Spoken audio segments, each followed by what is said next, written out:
Good afternoon, everyone, and welcome to the second webinar in our Digital Spring Cleaning Technology Tuesdays online series featuring Daniel Jones. And I apologize for the delay. We just had some technical difficulties, but we're back on track and we're all set to give you a great webinar today. Today, you're going to learn about your digital photo library, everything you wanted to know, how to organize those online photos. And for those of you who are returning from our first webinar of the series, welcome back. And for newcomers, we're happy to have you join us. I'm Jennifer Lisinski, Vice President of Marketing for St. John's, and I'm serving as your host. I'd like to go over a few logistical items before we move into today's webinar. As you could probably see, we've added closed captioning. I hope that will be a benefit for those who need it. That will also be part of the video as well. Session attendees, as you know, are automatically muted upon entry, and we ask that you stay muted to ensure the best experience for all guests. Also, if you have any questions during the session, please type them into the chat where I can compile them and we can get them answered at the end of the Q&A portion. And you'll also be able to just ask spontaneous questions during that Q&A portion. Daniel and I will be manning that and doing co-hosting at that time. If you're having any problems also during the session throughout, please use the chat functionality to contact the host. And as possible, when I'm not presenting, and Daniel and we can address those for you. For those of you that may not know about the chat, so you click on it in your bottom menu bar and you type in, and you can select whether you're typing to everyone or to just the host, and then you have to hit enter. So I know we had some folks that were wondering about that at the last webinar. So that's how you use the chat functionality. So we certainly hope you'll enjoy this seminar. As noted in previous sessions, these are the types of programs that you get as part of Life at St. John's. We have always something to do at our communities. And if you haven't done so already and you're not familiar with St. John's, I encourage you to check out our website at stjohnsliving.org. It's a great resource of information about the benefits of independent living and the multitude of amenities we offer. Tours are also a great way to experience us firsthand. We're open for in-person or virtual tours, and we'd love to host you. Stephanie, Dawn, and Cindy's contact information was provided in the pre-slideshow, and we'll add that up at the end as well. They're part of the sales team, and they'll answer any questions you may have, and they're the ones that can help you get a tour. So before further ado, I'm going to introduce you to our main speaker, who most of you are familiar with. Daniel Jones is an independent instructor providing older adults with computer, internet, and social networking skills to enhance their lives and keep them connected. His computer courses and seminars break down the barriers of fear and intimidation, often associated with learning new technology, providing elders with a greater understanding of the options and tools available through a patient, fun, and easy to learn approach. Daniel provides both private in-person one-to-one lessons at home, as well as group instruction at a variety of senior communities and libraries in the Rochester and upstate New York area. And on his website, he has a tally of how many people he's instructed to date, and that changes all the time. So I've even updated my number from the last time, and it's 7,270 people to date that he's taught. And in 2010, Daniel received his certificate in gerontology through St. John Fisher College, and he's also a certified Eden Alternative Associate. This year, Daniel will reach 11 years of business. So thank you again for spending some time with us this afternoon. You're going to learn a lot. It's great to have you. And now I'm going to turn it over to Daniel, the other co-host, the one with the great content. Awesome. Thank you so much. Okay, let's get right into it.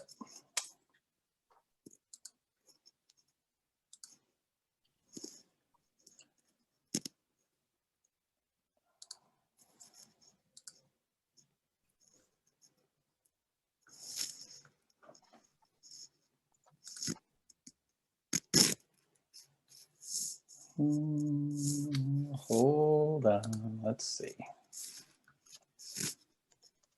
I think you just unmuted everybody.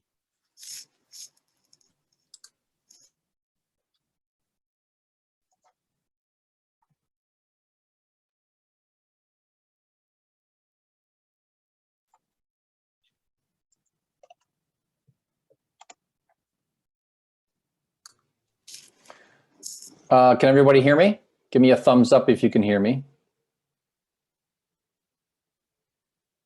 Can everybody hear me? Give me a thumbs up. Okay, I'm going to assume that you can hear me. Okay, so let's go ahead and get started. So right off the bat, I want to thank St. John's again for having me today. And let's get right into it. So today we are going to talk about digital photos, primarily focusing on taking photos, managing photos on your smartphone. So I'll just share with you kind of a brief history of digital photography. I'll share with you a bunch of terms that you should be aware of. A lot of these terms you probably already know. Some might be new to you, but we'll go over them to kind of set the stage for what we're going to be talking about today, because I'll be using a lot of these terms as we move forward. We'll talk about how to take photos and videos with your smartphone, how to store and manage your photos, how to share your photos, and how to order prints, and more. A lot of these websites that you can order prints from allow you to order calendars of your photographs, or coffee mugs, or blankets, or whatever it is that you want to get your photograph on. It seems endless nowadays what you can get a photograph put on. We are scheduled to go for 90 minutes. With that being said, I will go as slow as I can. As Jennifer said earlier, if you've got questions along the way, we're gonna save about 15 minutes at the end to answer any specific questions that you've got. But if I'm going too fast or something doesn't make sense, Jennifer can slow me down here. I've got some videos I'm going to share with you today, as well as demonstration and just kind of open discussion to help us kind of set the stage for what we're going to be talking about. You should walk away with a greater understanding of how to use your smartphone for all the photographic needs that you have in terms of taking photos and videos, but also managing, storing, and sharing. So just a brief history when it comes to digital photography. I always ask the question, does anyone know what this is? But I'm not going to ask that because I can't hear you. But this is the very first digital camera. It was actually invented by Kodak and this engineer, Steve Sasson, in 1975. So I find it kind of interesting that the company that invented kind of everyday photography for most people and film and all that also invented the digital camera. And in many ways, the digital camera was Kodak's downfall in many ways. But in 1975, this is what the first digital camera looked like. It weighed 8 pounds. It had a cassette tape attached to it, where the digital photo files were stored. And it took 23 seconds to process a single photograph.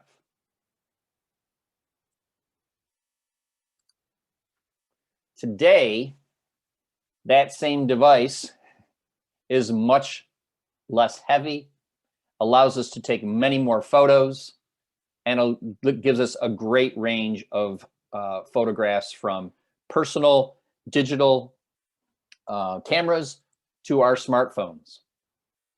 And today, cameras come in all shapes and sizes. You can get cameras on your what is called a GoPro camera that can attach to a helmet or a bicycle. We've got cameras that are embedded into glasses, pens, and so on. So that same technology has been shrunk down. And I think one of the huge advantages of digital photography is the number of photos that you can take. So back in the day of film, your maximum number of exposures was 36 photos. And if you went to a birthday party and you took a roll of film, you hoped that when you got those developed, that you got at least 1 or 2 really good photos. So you were limited to how many photos you can take. Fast forward today, and photos can be stored on what's called an SD card if you have a digital camera. And a 16 gigabyte SD card can hold up to over 10,000 photos. The higher the number gigabytes, the more photos you can store. And the beauty of the SD card is the size. Very, very small. So this whole concept of being able to store 10,000, 20,000, 100,000 photos on a small chip, either inside your camera or on an SD card, completely blows my mind. I don't know how they do it, and we're not going to get into that. So today, you pretty much have kind of 3 ways to use digital cameras.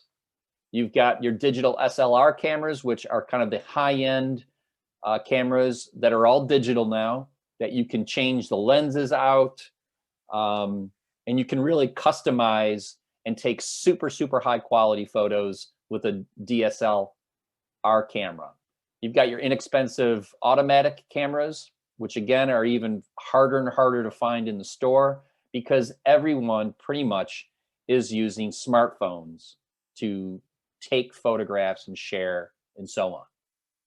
When it comes to smartphones, there are basically 2 choices out there. You either are running an Android platform or you're running an Apple iOS platform. So an Android phone comes in hundreds of different brands. So you might have a Samsung, you might have a Sony, you might have an LG, you might have an Acer, you might have a Toshiba, you might have on and on and on and on and on and on. So there are, I believe, 1,200 different manufacturers of Android phones. There is only one manufacturer of the iOS Apple phone, and that is Apple. So with this type of smartphone, you've got hundreds and hundreds and hundreds of choices.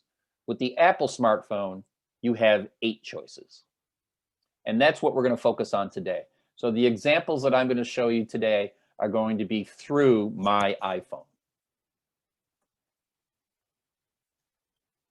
So some terminology that you should know. Right off the bat, pixel.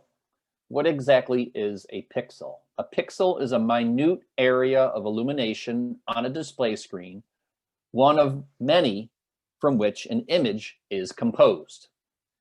So this is a really good side-by-side example of a high resolution, high number of pixels versus a low number of pixels.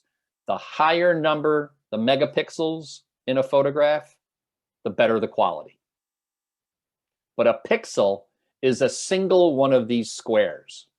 So a pixel just makes up one of these tiny little squares. Megapixel refers to 1 million pixels. It is commonly used to describe the resolution of digital cameras. For example, a 12 megapixel camera is capable of capturing roughly 12 million pixels in an image. So the higher number of pixels, the higher number of megapixels you've got, the higher quality of the photograph that you've got. And where that comes into play is really when you go to make prints made. And I'll talk about that. I've got a couple of videos that talk about that. The higher the megapixel number, the more detail the camera can capture. Another term you should be familiar with is screen resolution. Screen resolution refers to the number of pixels that make up an image on your screen. The image that you're looking at, when you're looking at me or you're looking at this screen here, everything that you see is made up of tiny little squares of color. You can't see it But if you took a magnifying glass or a loop and put it on your screen, you could see the tiny little pixels. So the image on your screen is built up of thousands or millions, or in some cases, billions of pixels. The screen creates the image you see by changing the color of these tiny little squares. The screen resolution tells you how many pixels your screen can display horizontally and vertically. Many times the term PPI or DPI is used to describe it. So PPI stands for pixels per inch. DPI stands for dots per inch, but many times they're kind of used interchangeably. But as you can see, the lower number pixels that you have, the lower PPI or DPI that you have of a circle in this case, it's going to be more ragged. The higher the number, the smoother it is, and so on.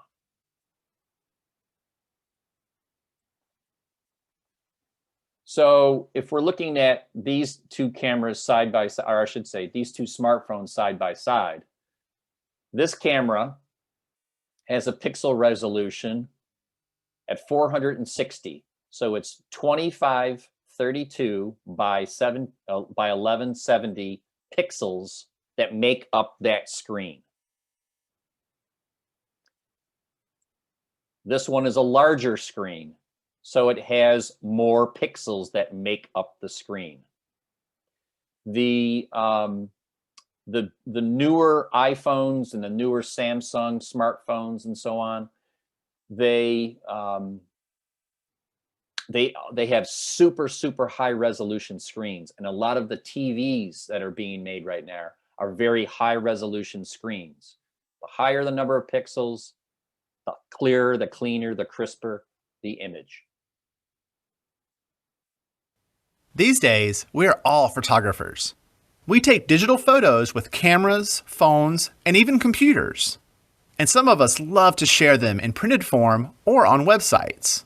But getting the most out of digital images means understanding how they work. Neil just started learning about photography, and for now, he's just using the camera on his phone. Recently, he took a photo that was his best work. He envisioned a big version of it on his wall for all to see. So, he saved it and took it to a photo center to have it printed.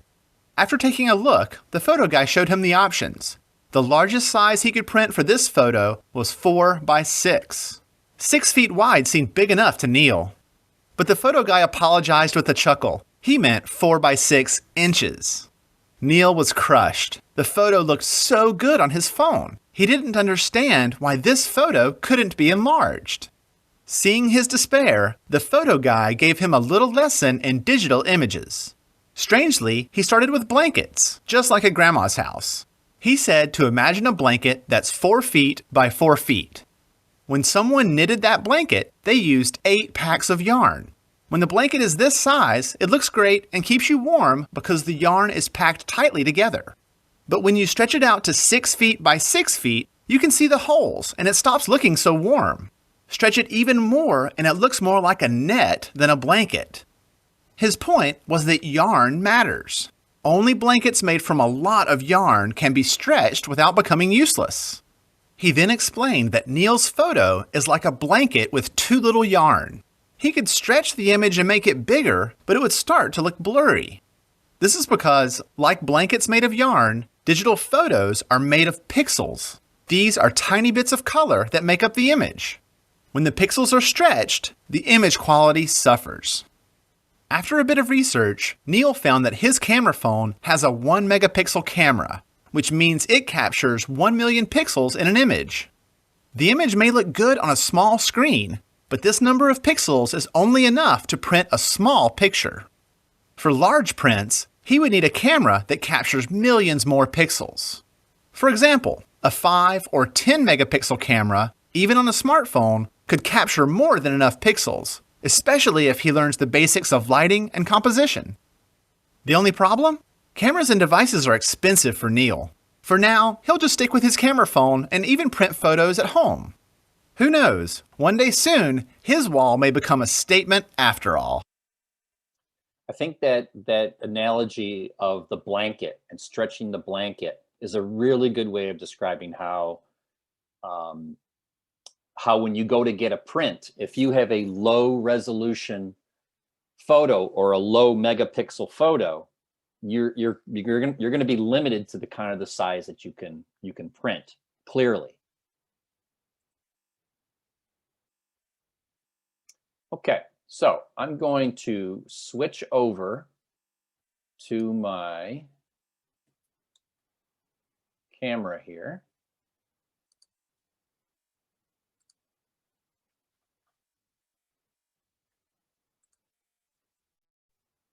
Or I should say my smartphone. Okay, so I've got my iPhone connected to my computer, so you can all see my screen of my iPhone. And within the iPhone, I've got a camera app in the upper right-hand corner, and I've got a Photos app. These two apps work together in the sense that my camera app takes the photographs and my Photos app stores or is where my photos are housed. So think of your Photos app as like a photo album or a photo box. So if I want to take a picture, I open up my camera app with a tap, and you're going to see my lovely wife, Julie, who's working away. There she is. Okay, and there I am. Okay, so the basics of your camera, and let me just let's point at something that I can take a picture. I've got nothing exciting except my file cabinet here. But to take a photograph, I'm simply going to tap this white button here. This white button is basically my shutter. So when I give that a tap, it takes a photograph. And that photograph is stored in my Photos app. Let's go back to the camera app again. Okay. The key to taking a nice, clean, clear photo is don't push this button. Give it a light tap. We all grew up with, let me talk to you. We all grew up with buttons, okay? Buttons you press up and down and it actually physically moves. But with smartphones, there are no physical buttons that go up and down. So all you need is a very, very light tap, because if you push it, you're going to move the camera and your photo is going to be blurry. So all it needs is a very light tap. That's pretty much it. You can turn your camera, you can turn your smartphone sideways to take a more horizontal photo, or I can turn it vertically to take a vertical photo. And all I'm doing is just turning my camera from horizontal to vertical. To take a video, I simply tap where it says video. And when I tap on video, you'll notice that the button changes to red.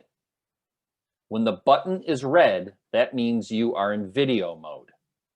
And if I tap it, I'm taking a video. And you can see up here at the top, it actually gives me how many seconds I'm taking. So I'm actually taking a video here. To stop the video, I hit the red button again, and the video stops. That video is also stored in my Photos app. So your Photos app stores any photo or video that you take on your smartphone.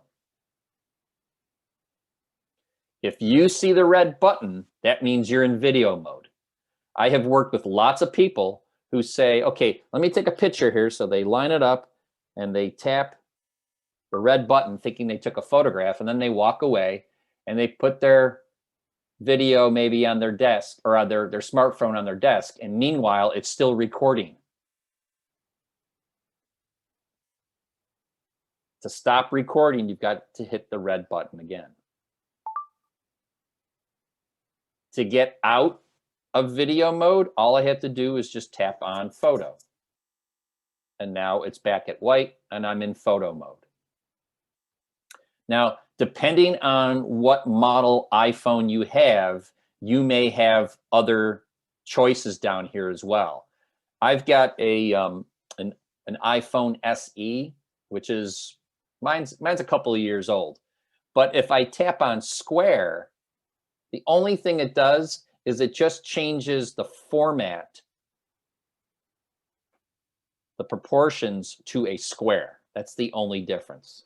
I'll show you the difference. I'll tap on photo and it's basically goes from more of a vertical or a taller frame to a square frame. That's the only difference. And then Pano is a very cool feature. Pano lets you take a 180-degree photograph. So let me see if I can do that here. And you'll see there's a little arrow here. So what I do is I'm going to turn around here. I'm going to tap the white button to take a photo. And then I'm going to just move my camera or my smartphone on a straight line.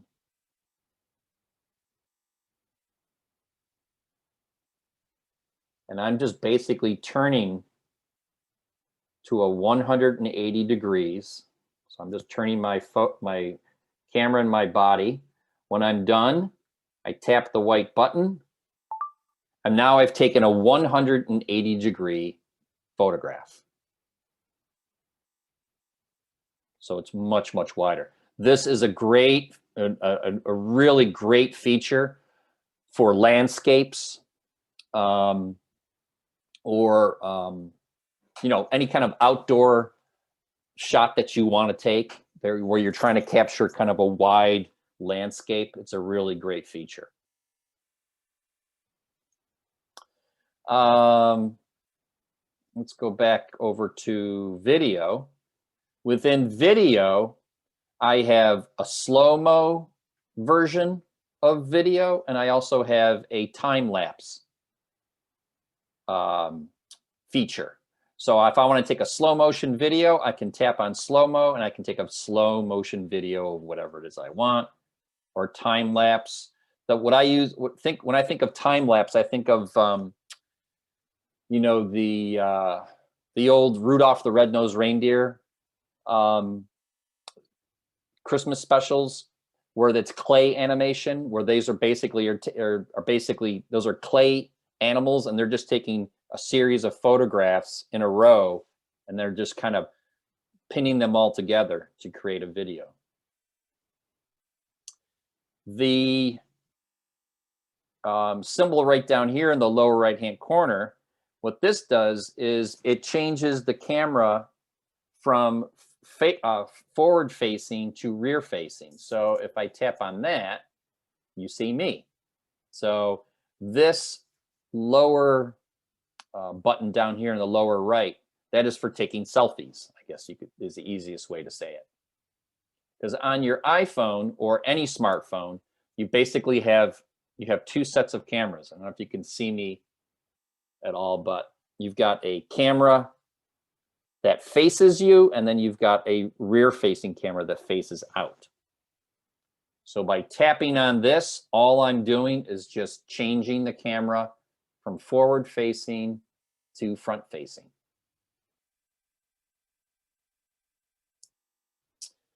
Up along here, you've got buttons to turn on a flash. I basically, and my symbol has the flash symbol with it being crossed out. I basically never use my flash on my phone.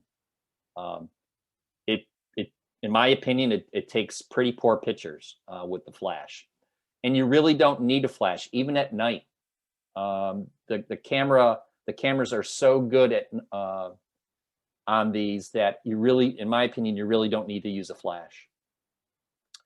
HDR, high definition resolution. You also have this live feature here. I have it turned off. I think there's really no benefit to it. This is a timer. So if I tap on that, I can set up my phone on maybe like a tripod or something. And then I can hit 3 seconds. I can change it to 3 seconds. And when I do that, when I hit the photograph, or when I hit the exposure button, it basically counts down 3, 2, 1, and then takes a photograph. You want to make sure that this is turned off, okay? Unless you want to take a timer photo. Because if you don't turn it off, right now it's in yellow, that means it's on. If it's yellow, every single photo that you take is going to count down to 3 seconds. So you want to make sure that that's off. So I'm going to tap on that, and I'm going to choose the off position. And then this one here is a bunch of filters. When you take a photograph, you've got a whole bunch of different, you might not even be able to tell on the screen here what it looks like. Let's focus on me. So if I slide this along, I can take basically different exposures, different filter features. I can make a black and white photo if I want. I don't know if that comes across to you or not on your computers or not. But all I'm doing is just sliding my finger over that. And that is in the upper right-hand corner under these filters. I generally, for the most part, I don't really mess with the filters. I just pretty much take the photo that it is that I want.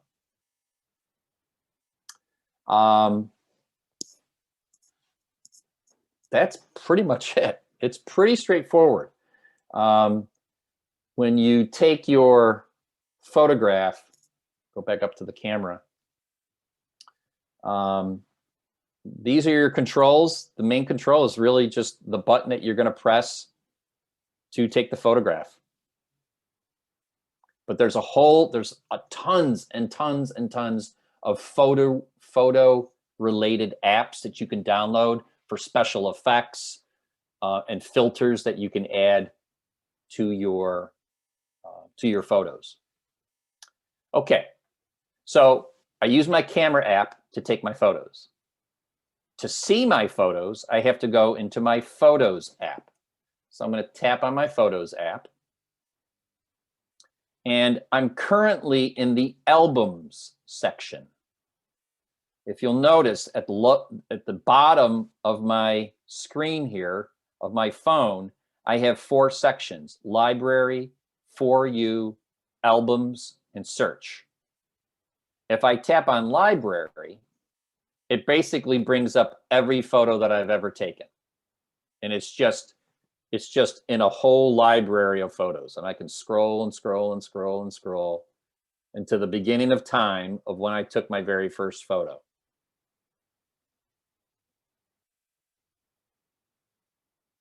So I'm in the library section. I usually go into the album section because lots of times I will create albums and I want to, when I take photographs, I want to put them in specific albums. So you can see here, I've got an album called Wedding. So if I tap on Wedding, these are all my photos that I took during my wedding. So I got married back in June. And I took a whole bunch of photos and I stored all those photos in a special album I called Wedding. If I want to see a particular photo, here's my lovely bride. So if I tap on Julie, there's Julie. If I wanted to delete this photo, there's a little trash can right down here that I can delete the photo. I can take my finger and I can just swipe to the next photo. And all I'm doing is taking my finger and just swiping to the next photo.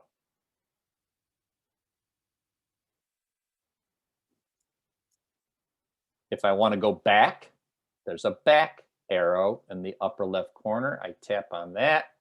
That brings me back to all the photos in that album. It says right here, albums, wedding, if I want to go back to all my albums, I just tap the back arrow, and now I'm back to all my other albums.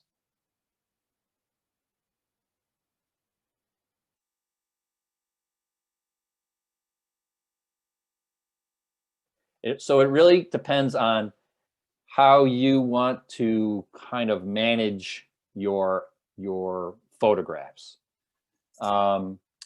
If I go back to library at the bottom, let's go all the way to the bottom here. Okay, so there's the last photo that I just took of Julie. So there's Julie working away here. If I want to delete that, I simply tap on the trash can. It says, are you sure you want to delete it? I hit delete photo, and that photo has been deleted. Oh, here's the video that I took.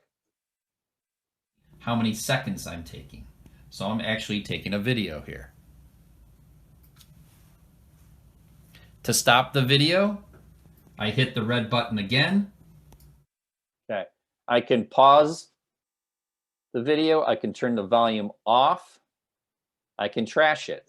I really don't need to save this video of me, so I'm just going to hit that little trash and hit delete video, and now that video is deleted. But there's another video because I took another video by accident because I thought I was hitting the photo button, but I was actually hitting the video button. If the video, again, in your camera app, if this button is red, you are in video mode. It has to be white. That's your visual clue that you're in photo mode. So I'm going to delete this one. Or you know what? Let me show you how to delete multiple images. So I've got 1, 2, 3, 4, 5 photos. I want to delete all of them now. I go up to select. I tap on select, and it says, okay, which ones do you want to select? So I'm going to tap on that one, that one, that one, that one, and that one. I've selected 5 items. I'll delete that one too. I've selected 6 items. I hit trash. Trash can, it says, are you sure you want to delete 24 items? Oh, you know what? Let me pause there for a second. Let's talk real quick about the shutter here. So this photo right here is actually 10 photos. It's called a burst. And how you take a burst. So let me show you what I mean. Let me go back to camera. Okay, so we'll go back to camera here. So let me get on something. There's Julie again. Okay, so if I want to take a single photo of Julie, I just tap the button once, very lightly. If I hold my finger on that button, it's going to take multiple photos. So I just took probably 25 photos of Julie. It's called, I forgot what I called it already. So the key is it's a very light tap. It's not a push. If you push it, you're going to take multiple photos. I'll show you what I mean. Let's go back to photos. It's called a burst. Okay, so let's go to the photo that I just took. So this photo I just took of Julie, I thought I took one photo, but I actually took 15 photos of her. And these are the photos. It's just one photo after another. It's a series of photos. It's called a burst. The reason that feature exists, actually, here are all the photos. They're all the same. The reason that feature exists is, let's say you're at a race, okay? Either a track meet or maybe you're at the horse races, and you want to take a picture at the finish line. If I hold that exposure button down, it's going to take rapid photos all at once, and I can capture that in motion. But if no one's moving, If Julie's just sitting still, I've just got 15 photos of her that I don't need. So I want to delete these. So I'm going to go up to select. I'm going to tap on the photos that I want to get rid of. It puts a little blue check mark next to each one. I hit the trash can. It says, are you sure you want to delete all 39 photos? I hit yes. And now I've deleted all 39 photos. I'm in library section. There's For You, which For You is a section that Apple will kind of create like a video montage of photos that are on your phone. I generally don't use this at all. Albums, which is where I'm usually at, and search. I can search for a particular person that might be in my photos. Again, I generally don't use this. I pretty much go into albums or I use library, either one. How do you create an album? You have to be in the album section, and at the top, there's a little plus symbol. Plus means add. If I tap on that plus symbol, I tap on new album, and it says, okay, what do you want to call this album? So I'm going to call this album Test 1, 2, 3. So I call the album Test 1, 2, 3. I hit save. And the next thing it's going to say is, okay, choose which album or choose which photos you want to put in this Test 1, 2, 3 album.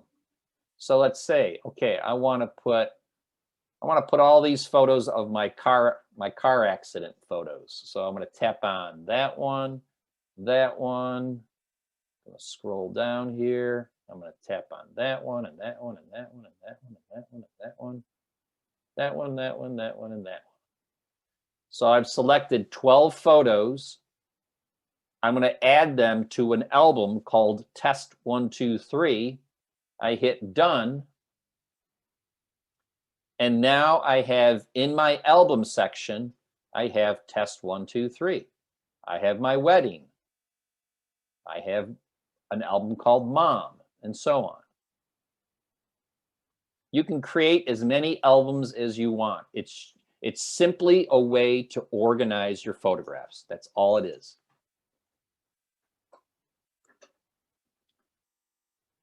Okay, I think I'm good with that for now. So let me go back to the, let's go back to the presentation here.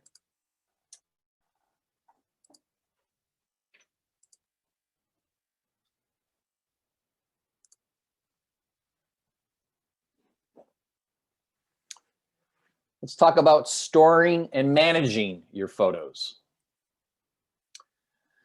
The big thing is the cloud. What exactly is the cloud? If you are an iPhone user, chances are your photos are stored in your Icloud account.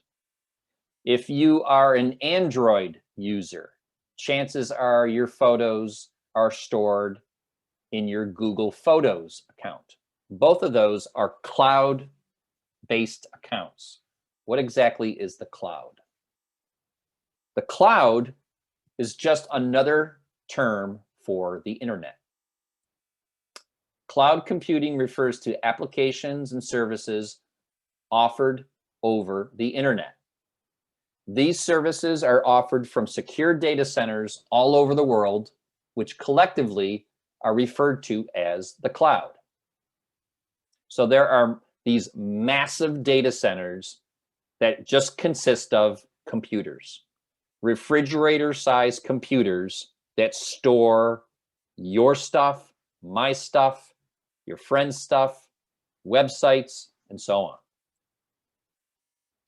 Cloud storage is mainly used for personal storage of photographs, of files that you might have.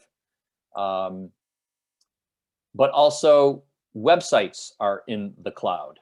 So Amazon's, if you've ever bought anything through Amazon, all the data that makes up the Amazon website, all the things that you can shop for, all that data that makes up that website has to be stored somewhere, and it's stored in a massive data center. What exactly is a data center? Some people call it a data center, some people call it a server farm. A data center is a large group of networked computer servers typically used by organizations for remote storage, processing, and distribution of large amounts of data. So this is the inside of a data center. It's just a massive warehouse, and inside are rows and rows and rows and rows and rows and rows of computers. If you have a Gmail account, if you have a Yahoo account, if you have an AOL email account, your email lives on one of these servers somewhere in the world. If you have an iPhone and you take photographs, and your photographs are stored in your iCloud, it means that your photos are not stored physically on your phone. They are stored in a data center somewhere in the world. It might be row 108, column 57, and your information might live on a tiny chip somewhere on one of these computers. And these data centers or server farms are backed up at multiple locations. The reason for that is for security and redundancy. So let's pretend that this is an Apple data center, okay? If this was the only Apple data center in the world and it was flooded or a plane crashed into it or terrorist attack, all of your photos would be gone. All of your stuff that has to do with Apple would be gone. So these data centers are backed up at more than 8.6 million. Yeah, actually that number has changed. It's actually 8.6 million data centers worldwide. I've got a video next. It's about 5 minutes long, and it's an excellent video that talks about the cloud and specifically talks about iCloud and talks about storage of your information, your email, your photos, your contacts, all that stuff that is stored in data centers. So let me play that video for you now.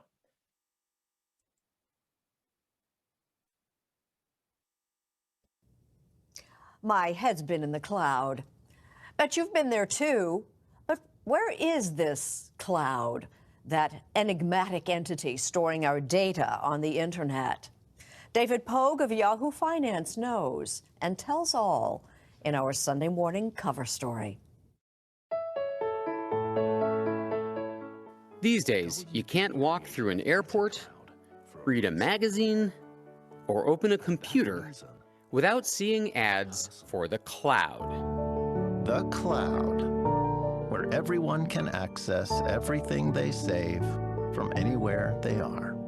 The ads clearly suggest that the cloud is desirable, but what they don't say is what the cloud is.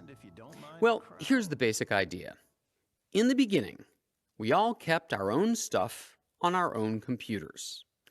In the new world of the cloud, though, your computer files don't have to be on your computer. They can be stored out on the internet, alongside everyone else's, in huge centralized buildings called data centers. Your computer or phone can then fetch your files on the spot, wherever you happen to be. Now, you may have encountered the cloud as a synchronizing service. For example, Apple's Icloud service. If I edit this photo on my Apple laptop, maybe make it black and white, maybe crop in on it, a couple of seconds later, I'll see the exact same changes show up on that photo on my Apple phone. Now, these two devices are not directly connected. Instead, that data made an intermediate hop In a fraction of a second, it comes here to a massive data center, and then it returned to the phone. Most of the time, though, you use the cloud without knowing it, because most of those cloud data centers exist to serve companies. So it could be retail, it could be real estate, healthcare, life sciences, oil and gas, everything from small initial startups right through to the very, very largest enterprises. Matt Wood is a general manager at Amazon Web Services, or AWS. It's by far the biggest cloud service company in the world, bigger than its next 14 competitors combined. So all of these industries, all of these companies are hiring AWS to do what? Let's say you're a brewery. They want to brew beer. They don't want to manage computers. They want to brew beer. They don't want to be going through the expense and the upfront cost and all the complexity of managing these large amounts of computers. What you're saying is that cloud companies like AWS are basically renting computers, storage, power, security, all the stuff that technicians would have normally had to do on site, right? That's right, yeah. And so today, very large organizations such as GE, Shell, Philips, Netflix, all run on top of AWS. If you'd like to see what the cloud looks like, all you have to do is visit a data center, like this one belonging to Raging Wire in Virginia. But good luck getting in. This is a retinal scanner, and this one's kind of interesting because this one's smart enough to know whether my eyeball is alive or not. So that means you can't take another eyeball and hold it up to here. Well, darn, because I was sort of hoping to kill you and sneak in. It's not going to work here. Fortunately, marketing director Jim Leach agreed to give me a tour. Oh, this is called a man trap. Man trap. And the secret here is that one door has to close and lock before the other door can open. Once you get past the concrete barriers, the armed guards, the retina scanner, the man trap, and 9 password-protected doors, you find out what's inside a data center. Just racks and racks and racks of powerful computers. This is the internet. This is the internet, this is the cloud. Basically, in this room, ballpark, there's about 3 million websites running right now.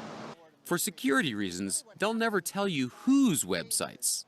But every site and app you've ever heard of, Facebook, Twitter, Netflix, Uber, Airbnb, the New York Times, even CBS News, lives in data center cages like this one.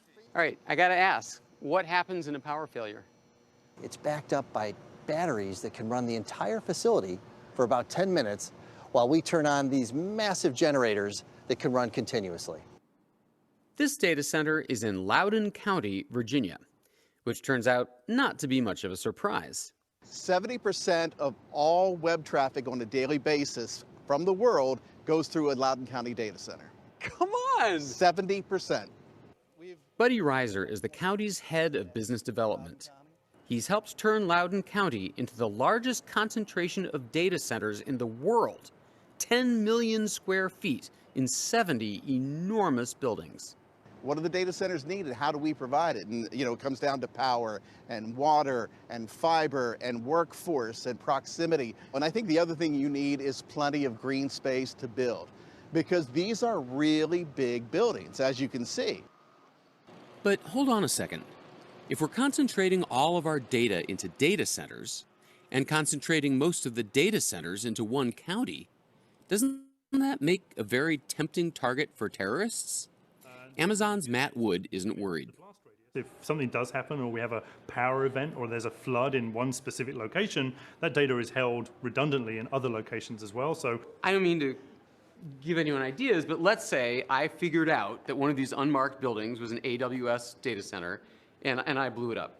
Are you saying that it's so backed up and redundant that probably you wouldn't notice? yeah, you wouldn't notice. I mean, we might be a bit upset, but we wouldn't notice. Okay, so the cloud offers speed, security, flexibility, and savings to the world's businesses. But that doesn't mean it's flawless. A really obvious example is that the cloud uses a massive amount of power. Tung-Wei Hu is a University of Michigan professor and author of A Prehistory of the Cloud. Greenpeace calculated that if you added up all these data centers they would be the 5th most power-hungry country in the world. They're idle 96% of the time, and the reason is because they're waiting for that. What are? Data centers are just computers sitting around doing nothing for 96% of the time. And that's because they're waiting for a spike in traffic. They're waiting for the next music video to go viral. It's those exceptional moments which they have to build a capacity for it. But most of the time, nothing really happens on the internet besides a lot of cat videos. And then there's all the secrecy. We don't know anything about what Amazon or Google really does with their data. We have to take their word for it. In fact, if anything, we sign away half of our rights to these data because the cloud is this strange way of letting the companies decide what happens to the data that you have. But even Professor Hu admits that the cloud is here to stay. Amazon's AWS is on track to make $16 billion this year, dwarfing the part of Amazon that most people know, the part that sells books and things. AWS is growing at 40% a year, and Loudoun County can't build data centers fast enough. Buddy Reiser says there are 7 new ones under construction right now. And how long will it take them to build that? Probably under 2 years. Are you saying that this kind of construction is being built to anticipate the demand a couple years from now, or is there already enough demand to fill this? This is 100% leased already. I mean, it's not getting ahead. We're just barely keeping up. There's no empty space in our data centers. By and large, they're all 100% filled. Okay, so when we talk about iCloud or Google Photos, this is what we're talking about. If you use iCloud to back up your phone, to back up your contacts, to back up your calendar, to back up your photos, all that stuff is stored in a data center somewhere in the world. So all these companies, every company that you can think of, that their information, their data that they collect lives in a data center somewhere. So let's talk a little bit about iCloud and Google Photos. So I'm going to share my phone again.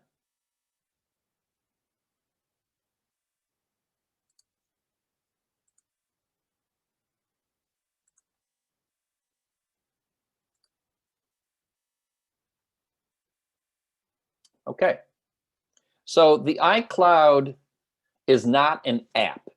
It is a built-in feature within your phone.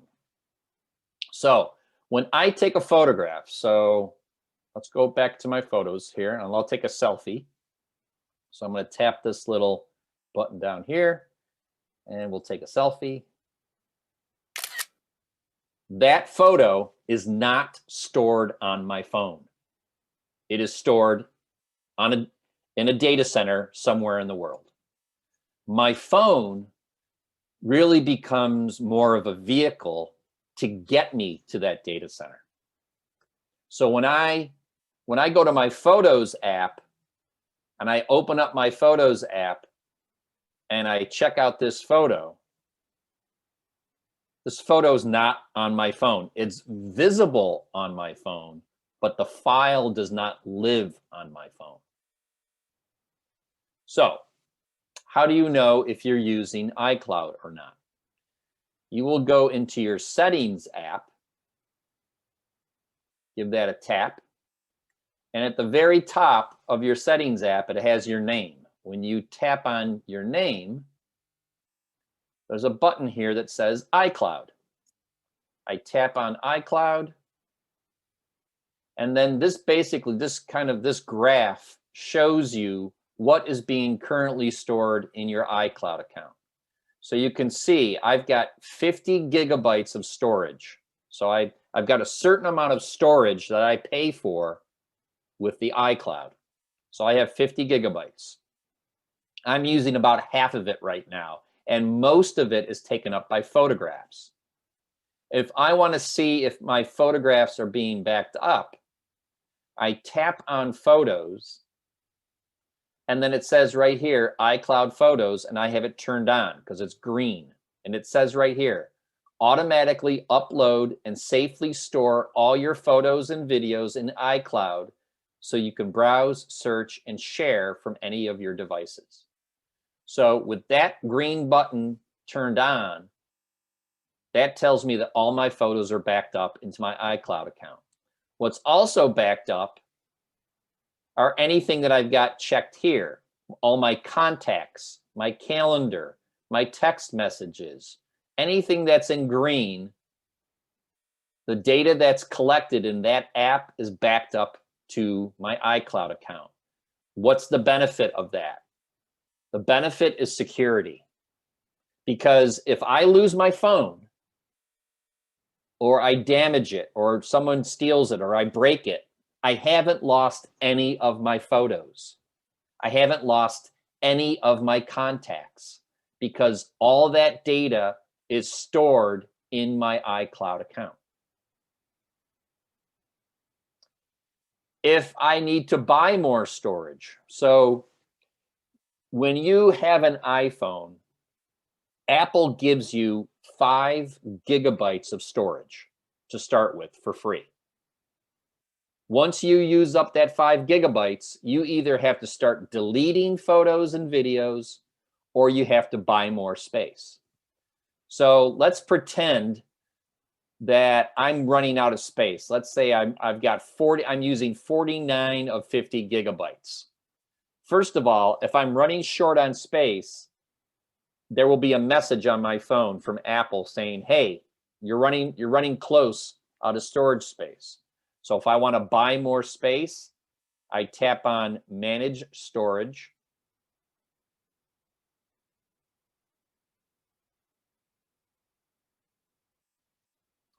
I tap on Change Storage Plan.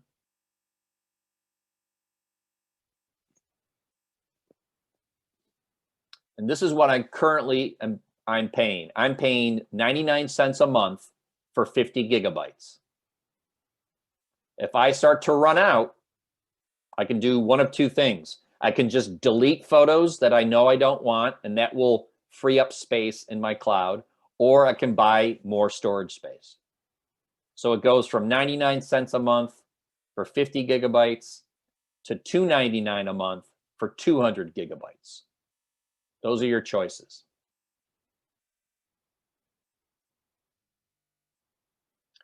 Let's talk a little bit about Google Photos. So I have an iPhone. With an iPhone, my photos back up to my iCloud account. But I don't have to use iCloud if I don't want to, or if I'm on an Android phone. If I'm on an Android phone, I'm going to be using Google Photos to back up my photos. And when I tap on Google Photos, it's going to show you the same thing. It's going to show you the photos. There's the photo that I just took. So all these photos are being stored in my Google Photos account. So every photo I've ever taken on my phone is being stored up here. Why do I have it stored in two places? Really for demonstration purposes. I have Google Photos, but with Google Photos, I don't have to pay for it. Google Photos will store all your photos for free. That being said, if you want them to store all your photos for free, they don't save the original quality of the photo that you take. So if you take a high resolution photo, what it does is it diminishes the resolution a little bit so that it can fit more photos into your account. So part of the thing with Google Photos is if you want to use Google Photos and you want to use unlimited storage, they will save a slightly lesser quality version of your photo. How less, I really don't know. So that is just a separate app that I downloaded onto my iPhone. If you're an Android user, Google Photos is already built in to your phone. Okay. Let's talk about sharing, because I'm actually running close on time here. So let's talk about sharing photos. So let's get out of here.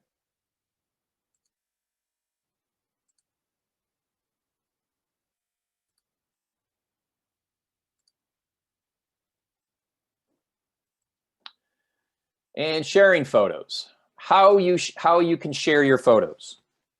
There are several ways in which you can share the photos that you take on your smartphone. The three most popular ways of sharing your photos is by sending a photo through a text, sending a photo through email, or posting a photo on social media like Facebook or Twitter or Instagram or anything that you might happen to be on.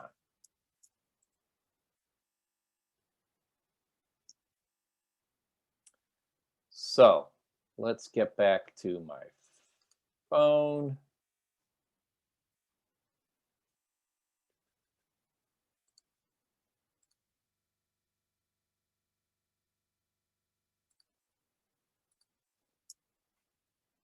Good thing this is being recorded because I'm sharing a lot of stuff with you. Okay, so I want to share. So let's go back to this photo here. So let's go to my photos here. So the photo I want to share, we'll share a really cute photo here. We'll share a photo of my two nieces, or my two great nephews here. So let me save that. I'm going to tap on save. Now it's part of my account. All right, so I've got that photo. So I want to share it. I want to text it to someone. So I'm going to go into my text messaging app. I'm going to tap on my text messaging app, and it's going to bring up my texts. So let's say I want to text it to my wife, Julie. I can tap on Julie's photo there. Down here where I normally tap my message, I can tap right on this little icon, and it brings up my photos, and there they are. I tap on that photo. It attaches that photo to the text. I can type in a little message here if I want. Showing class how to text photo.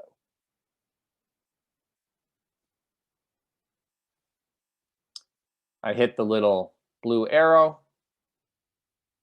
and now I have just texted this photograph to Julie.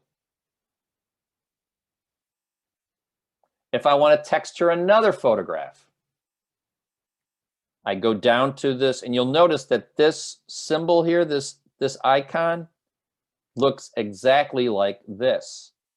It's my Photos app where all my photos are stored. So when I tap on that, I want to add a new photo. I tap on it, and I can choose another photo. So let's choose this photo of me smiling. I tap on that. I hit the blue button, and now I've just texted Julie another photo.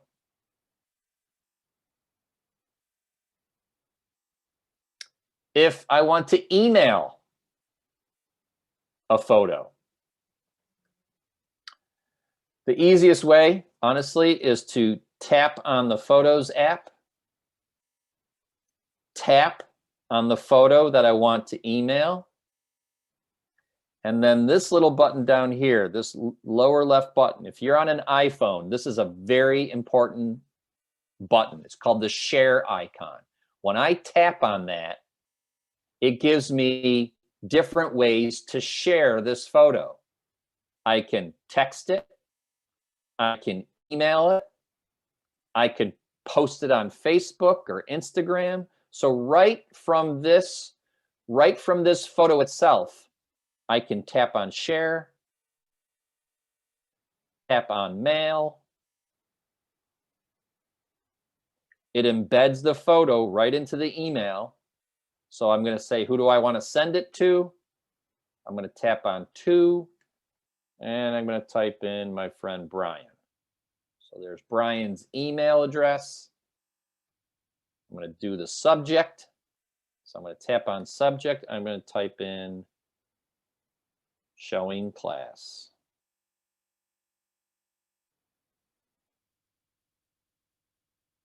Photos. Okay. I type in who I want to send it to. I type in the subject. There's the photograph already attached to my email. All I do is hit the blue button.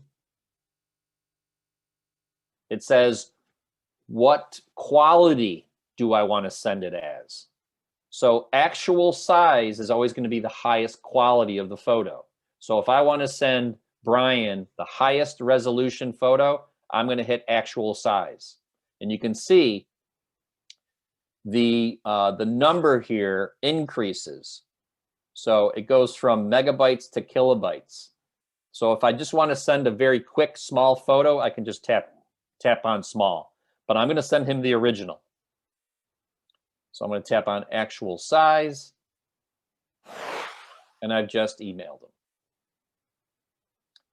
So that feature is built into your Photos app. If you tap on the Photos app and you want to email a specific photo, you just tap on that photo, you tap on the share icon, and you can text it, you can email it, you can post it on Facebook.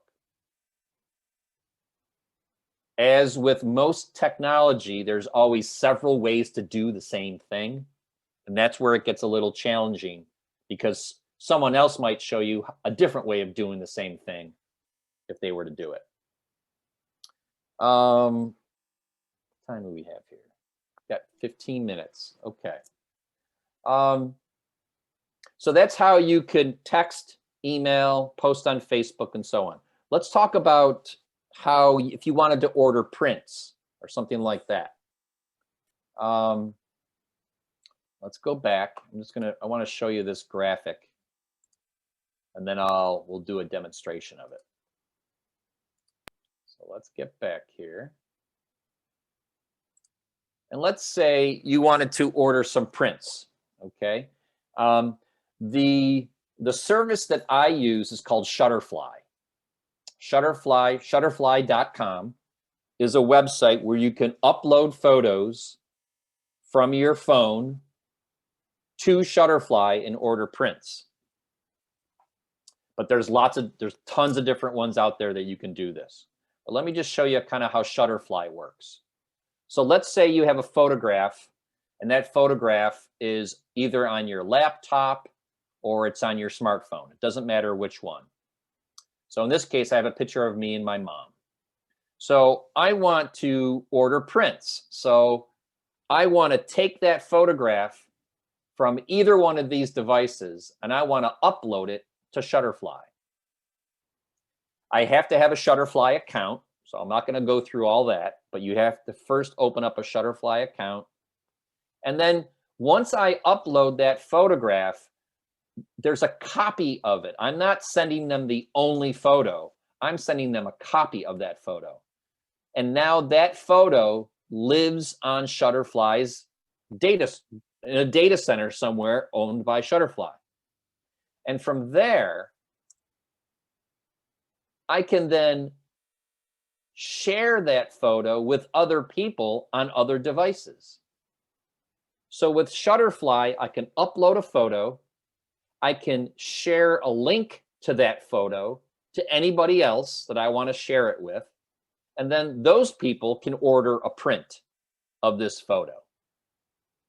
So Shutterfly not only stores your photos, it allows you to share them and get prints and so on. So let's talk about that. I'm going to go back to my phone. And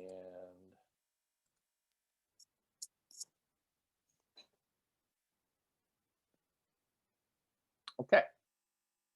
So I have lots of apps. I've got lots of apps.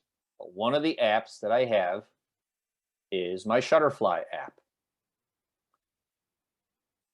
To get an app on your device, you first have to go to the App Store, search for the app that you want, and download the app onto your device. I'm not going to go through that process today. In fact, I actually have a video, a how-to video about that. But let's go back to Shutterfly. So I've downloaded the Shutterfly app. I already have a Shutterfly account. So I'm just going to tap and open up the Shutterfly app.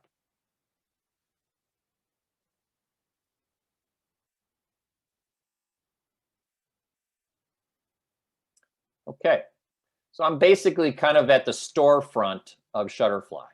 It shows me things I can order and so on. I really don't care about any of this right now because I want to upload a photo. So where it says upload, I tap on upload, and there are my photos. I can tap on photos. And let's say I want to get a print of this photo. I can tap on it. We'll do two here. We'll do this one and we'll do this one. I select those two photos. I tap upload. Start uploading.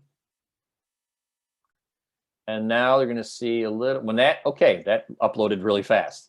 When you see that little S right there, that means that the files have been uploaded to my Shutterfly account. So I'm going to hit my back arrow. I'm going to go to Photos. Oh, look at me, I'm upside down. Oh, wants me to rate. Okay.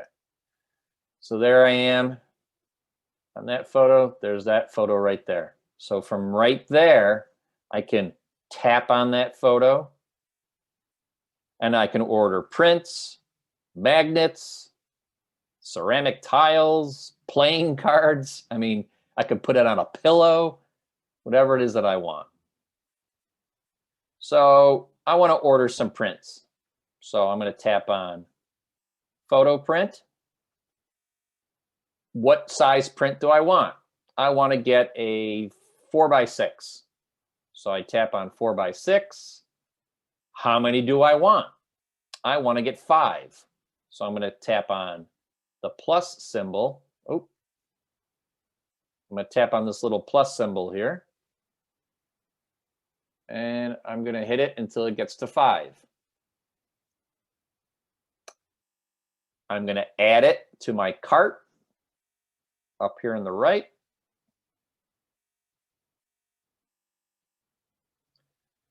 If I check out, I can check, I'm going to get 5 prints. I tap on checkout.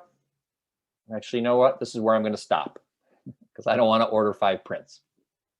But what's really nice about Shutterfly is that Shutterfly partners with other companies.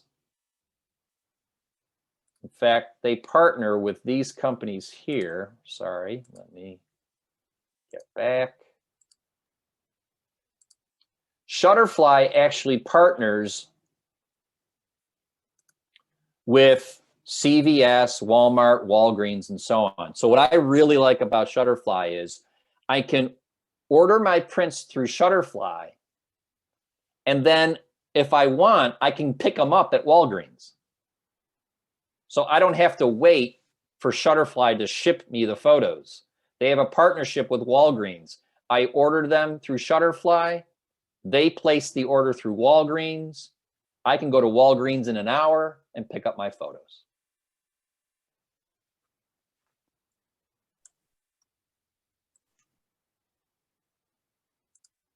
That is where we're going to stop.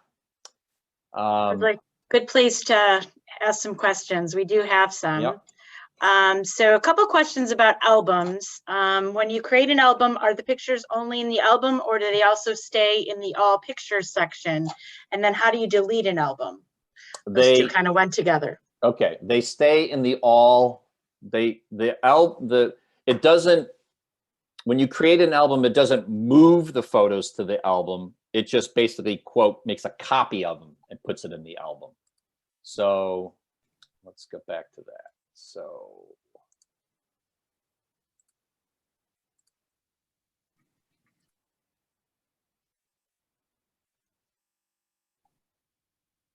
okay, so let's go to photos. So a good example, let's go to albums here. So let's go to the one that test 1, 2, 3. So if I wanted to delete that album, I'm going to go up to Edit. I'm going to hit that minus symbol. And it says, are you sure you want to delete the album test 1, 2, 3? The photos will not be deleted. So I'm deleting the album. I'm not deleting the photos. So if I hit delete album, the album's gone. But the photos still remain. Those photos that I added of my car, there they are. They're still in the main collection, we'll say. So I think you, Daniel, mentioned a bunch of places for backing up photos. I don't know if this person was looking for your personal recommendations. So Shirley asked, what would you recommend be used to back up our personal photos? If you're on an iPhone, I would use your iCloud account to make it seamless. It's absolutely seamless. And if you're an iPhone user and you're an Apple user, meaning like maybe you have an iMac or an iPad or some other type of Apple device, backing them up in iCloud, it makes it seamless because all your photos are going to appear on all those different devices because they're all going to share the same account. So if you're an iPhone user, I recommend iCloud. If you can use Google Photos, I honestly really don't have really an opinion too much. I would use iCloud with an iPhone because it's seamless. There's nothing you got to think about. If you're an Android user, you can't use iCloud. So if you're an Android user, you are basically going to use Google Photos. There are other services out there, Dropbox, and there's a whole bunch of other services. But Android is a Google product. So why not use a Google app for a Google? Because Android is Google. So I would use Google Photos for Android, iCloud for iPhone. In the example where you were showing how to send a photo to in a message, this person's asking how to share more than one photo to one address in one message. Okay. All right. So let's go back to my text message here. Let's go back to Julie. If I want to choose multiple photos, I tap on my Photos app down here, and I just tap on multiple photos.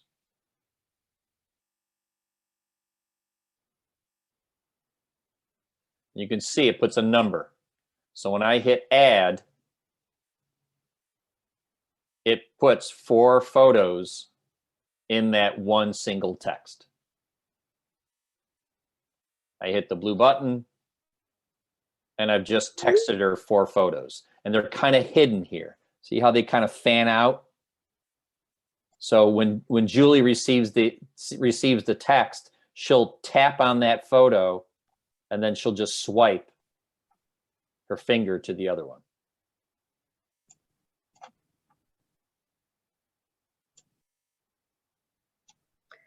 So this is more my question, but there's a size limit, isn't there, for sharing photos in certain ways? If the files get too large, too many photos. Yeah. So if I'm gonna be texting Julie photos, I mean, I could text her 20 photos at once, but it's going to take a long time for those photos to get pushed through her phone.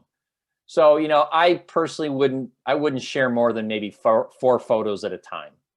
And just do it in batches. So if I've just sent 4 photos, okay, I'll go back down here and I'll choose more photos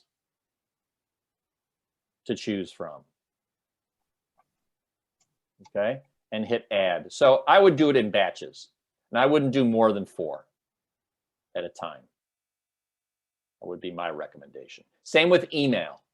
Okay, if you went to a party and you want to send your friends photos from the party, you took 50 photos. Don't try to send 50 photos in an email or a text. It's not going to go through. It'll get blocked. Another thing, this is super important. I should have mentioned this. So with digital photos, because there's no film, you can take as many photos as you want.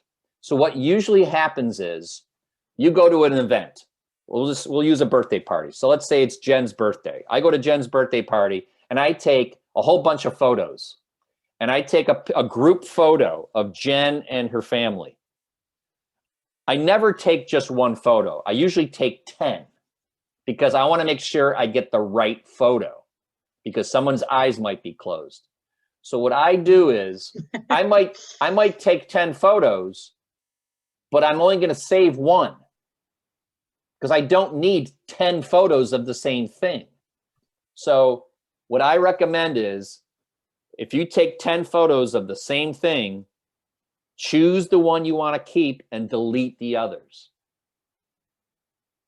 Most people take multiple photos of the same thing, and all that does is fill up your space.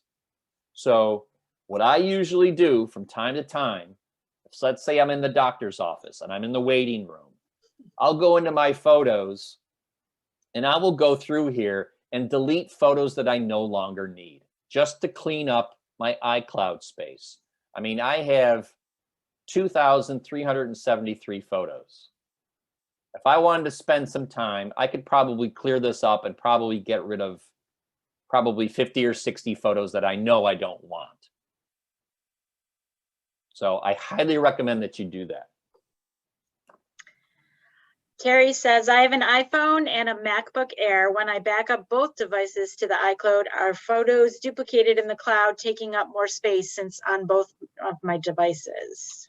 Not if, assuming that you're using one iCloud account, assuming that you're using a single Apple account, no. Because again, the photos don't live on your iMac and they don't live on your smartphone. They live in your iCloud account. And you're just using these devices as vehicles to get to your iCloud. Question, how do I share a very large video? Good luck. You know, videos, let's say I took a 2-minute video. I won't be able to text that 2-minute video. It's too big. It will not text the entire video file. It will cut it in half or whatever. So when you go to text a video file, it will tell you if it can't do the whole thing. And then it's basically going to say, okay, let's say your video is 2 minutes long. It's saying, okay, I'm sorry, we're not going to be able to text you a 2-minute video. So it's going to do a portion of it and say, okay, we can send this much of your video. It might be a minute. It might be 30 seconds. Just depends. So large videos, you know, I would say a video more than a minute is probably going to be tough to text. You could email it, but the longer the video, the longer the video, the bigger the file, and the more difficulty it is to either text it or to email it. These couple of questions are related to the burst function. So when you say you take multiple shots of a group, like use my example for the birthday, do you use the burst function?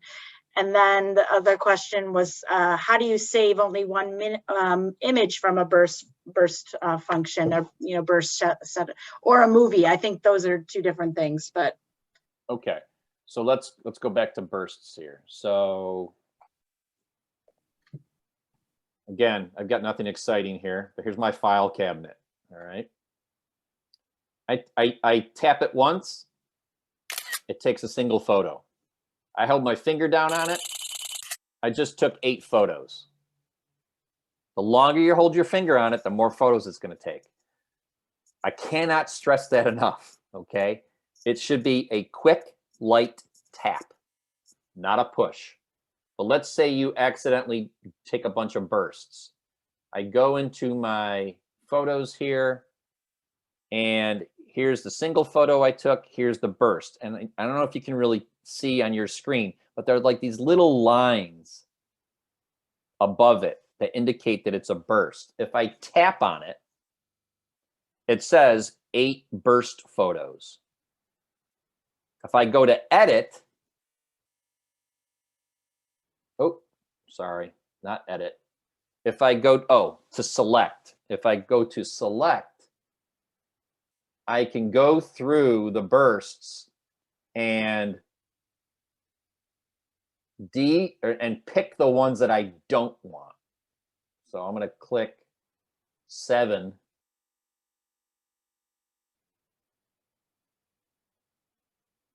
So I hit done. Keep everything, keep only the 7 photos. Oh, you know what? I goofed up there. Hold on, sorry. Let me hit cancel. Let's go to select. Okay, this is what I do. I select the one that I want. So I select 1.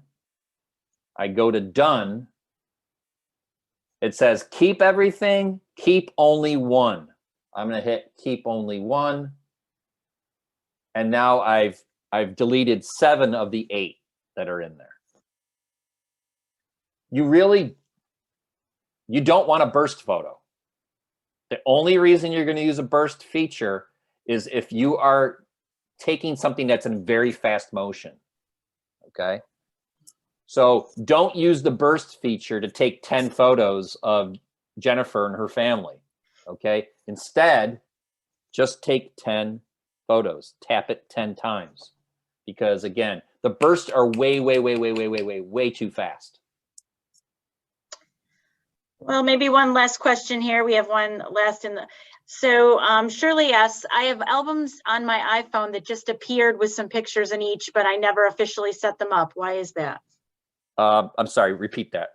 Yeah, sure. She said she has albums on her iPhone that just appeared with some pictures in each, but she never set them up. Why is that?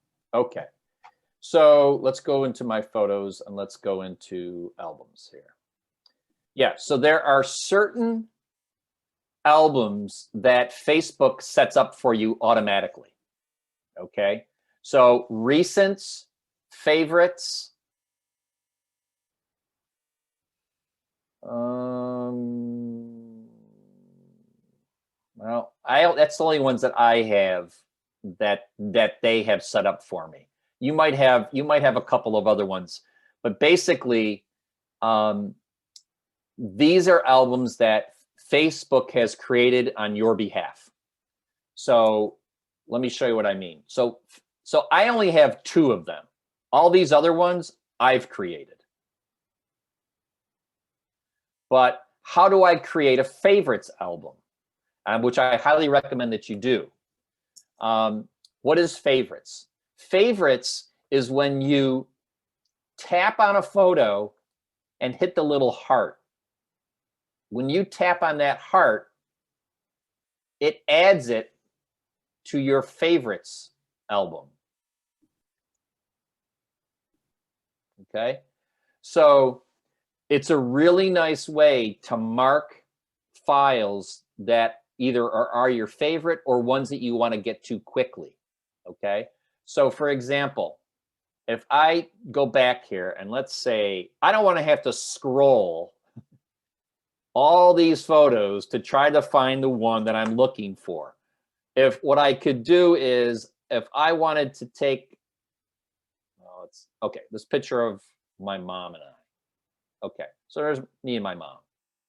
If I add that, if I tap on the heart, it's going to take that photo and it's going to put it in my favorites section.